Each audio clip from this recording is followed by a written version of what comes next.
ne hakilina kɔni ye min ye o ko la an yɛrɛ ka sɔrɔdasiw bɛ sa yan nɔ wa fana normalement n'o faransi nalen don an dɛmɛli kama anw ka mɔgɔ 60 mɔgɔ 80 bɛ sali min kɛ normalement faransi président fana kan ka na vraiment ne ye mɔgɔw bila ka n'aw dɛmɛ ni nin kasara o ma se ka kasara jɔ a kan ka na bonyamasegin k'a ɲɛ mais o tɛ n'o na mais n'u ka mɔgɔ kelen sara mɔgɔ 13 u ka mɔgɔ 13 nin a ka dɔgɔ u ka mɔgɔ min sara kɔrɔ mais olu de ka gɛlɛn bɔ a bolo n'anw taw ye quoi. Moi c'est Keita Djouré. Bon, moi je pense que kojugu tɛ parce que y a un adage qui dit une âme n'est pas supérieure d'une autre. C'est-à-dire ni ma fisa ni kelen. Bon, ni français o de bɔra français ko bɛna an de dɛmɛ.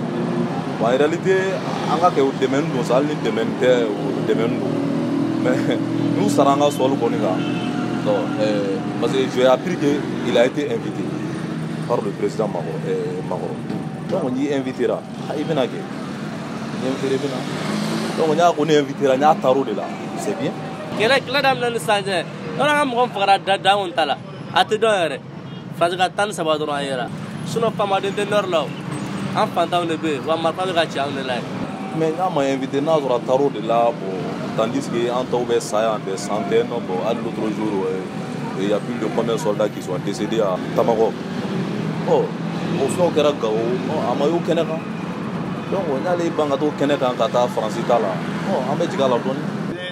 Mais, on a tenu à faire quoi. France, il y a qui doit être là. Quelle est la gamme politique pour Dakar?